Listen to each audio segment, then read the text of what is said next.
হলে জনগণ ক্ষুব্ধ হয় এমন কিছু করা যাবে না। নির্বাচনে যদি জয়লাভ করতে হয় আমাদের আচার আচরণ সংযত করতে হবে, ভালো আচার আচরণ করতে হবে। মানুষ বিরক্ত হয় এমন কোনো কাজ আমাদের করা যাবে না। অনেকেই হয়তো তাড়াহুড়ো করতে চান যে এখনই অনেক কিছু করে ফেলতে হবে, এখনই এই করতে হবে তাই করতে হবে। দরকার নাই ভাই, আমরা আইনের শাসনে বিশ্বাস করি। অতীতে যারা অন্যায় করছে জনগণ যদি আমাদের দেশ সেবার সুযোগ দেয় সেটা দেশের প্রচলিত আইন অনুসারে তাদের বিচার হবে। কেউ আইন হাতে তুলে নেওয়ার মতো কোনো সুযোগ কিন্তু আমাদের পক্ষ থেকে নাই, সে অধিকারও নাই, সে সুযোগও নাই, আমাদের দলের পক্ষ থেকেও নাই। দল কিন্তু অত্যন্ত কঠোর অবস্থানে আছেন। দলের ভারপ্রাপ্ত চেয়ারম্যান জনাব তারেক রহমান কিন্তু বারবার বলছেন, সে বক্তব্যগুলো কিন্তু আপনারা সবাই প্রতিদিন শুনছেন, যে একটা ছেলে লেখাপড়ায় খুব ভালো কিন্তু দুষ্টমি করে, পিতামাতাকে তাকে শাসন করবেই। তখন একজন কর্মী ভালো আন্দোলন করছে কিন্তু এখন যদি শৃঙ্খলা বিরোধী কাজ করে তাহলে দল কিন্তু তার বিরুদ্ধে ব্যবস্থা গ্রহণ করবে। শৃঙ্খলা বিরোধী কাজ করা বা সমাজে দেখতে দৃষ্টিকটু হয় এই ধরনের কাজকর্ম কিন্তু করা যাবে না। আবার দেখেন একটি রাজনৈতিক দল খুব সুকৌশলে আমাদের বিরুদ্ধে কিছু অপপ্রচার চালিয়ে যাচ্ছে। তাদের ভাবটা এরকম যে বিএনপির বিরুদ্ধে অপপ্রচারগুলো চালালে মনে হয় তারা ক্ষমতায় এসে যাবে। তাদের চরিত্র কিন্তু মানুষ জানে। বাংলাদেশ একটি স্বাধীন সার্বভৌম রাষ্ট্র। ভারত আমাদের এই রাষ্ট্রের উপর বিগত 16 বছর যাবৎ ফ্যাসিস্ট আওয়ামী লীগের দুর্বল পররাষ্ট্র নীতির কারণে খবরদারি করেছে, অনেক অসম চুক্তি হয়েছে।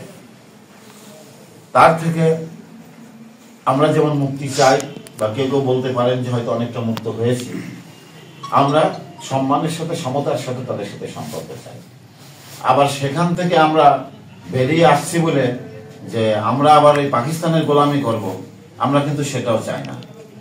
আমরা ভারতীয় সঙ্গীত শিল্পীদের গান বর্জন করব, তার অর্থ এই না যে আমরা পাকিস্তানের শিল্পীদের নিয়ে এসে আমাদের টাকা তাদের দিয়ে দেবো। আমাদের দেশেই তো অনেক শিল্পী আছে, আমরা আমাদেরটা ধরে রাখতে চাই।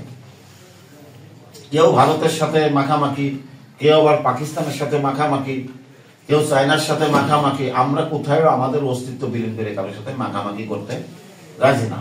আমাদের স্বার্থের জন্য যেটা হবে, আমাদের সম্মানের সাথে আমরা সকল রাষ্ট্রের সাথে সম্পর্ক রাখতে চাই, সকল রাষ্ট্রের সাথে সম্পর্ক রাখতে চাই।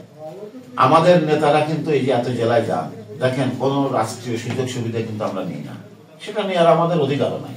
আমরা সার্কিট হাউস ব্যবহার করি না, আমরা ডাক বাংলো ব্যবহার করি না, আমাদের নেতারা কেউ হেলিকপ্টারে এক জেলা থেকে আর এক জেলায় যায় না। কিন্তু অনেকে ভালো ভালো কথা বলছেন, তারা গিয়ে সার্কিট হাউসে বসে মিটিং করছেন, বিভিন্ন বাংলোতে তারা ডাক বাংলোতে বসে মিটিং করছে, তারা হেলিকপ্টারে এক জায়গা থেকে আর এক জায়গায় চলে যাচ্ছে, আবার এদিকে মুখে সাধুর মতো কথা বলছে।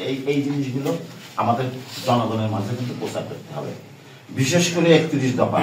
এর বাইরেও আমাদের ভারপ্রাপ্ত চেয়ারম্যান সাহেব যেটা বলেছেন, ফ্যামিলি কার্ড, প্রত্যেক পরিবারের মহিলার নামে ফ্যামিলি কার্ড হবে। ওই কার্ডটা যে মহিলার নামে থাকবে ওই পরিবারের কিছু সুযোগ সুবিধা দেওয়া হবে ওই ফ্যামিলি কার্ডের মাধ্যমে। সেটা কি দেখা যাচ্ছে, চাল ডাল কত কম দামে কিনতে পারবে, হ্যাঁ, স্বাস্থ্য সেবা ওই কার্ড থাকবে, তার পরিবারের সদস্যদের নাম লেখা থাকবে, আরো সদস্য যদি ওই পরিবারে নতুন কেউ জন্মগ্রহণ করে তার নাম তখন অ্যাড হবে। এসব কিন্তু ডাটাবেজ হয়ে যাবে, অটোমেটিক হবে। আর একটা আছে ফার্মার্স কার্ড। এখন কৃষকদের কম দামে ডিজেল দিতে হবে, সার দিতে হবে গরিব কৃষকদের। অনেকে দেখা যাচ্ছে যে যখন আমরা কম ডিজেলের দাম কমায় ফেলা হয় তখন যে ট্রাকের ব্যবসা করে সেও কম দামে ডিজেল পেয়ে যাচ্ছে কৃষকের সাথে সাথে। আমরা কৃষিকাজ যাতে কম খরচে অধিক উৎপাদন করা যায়, এর জন্য তিনি বলেছেন, আমাদের ভারপ্রাপ্ত চেয়ারম্যান সাহেব বলেছেন যে ফার্মার্স কার্ড দেওয়া হবে।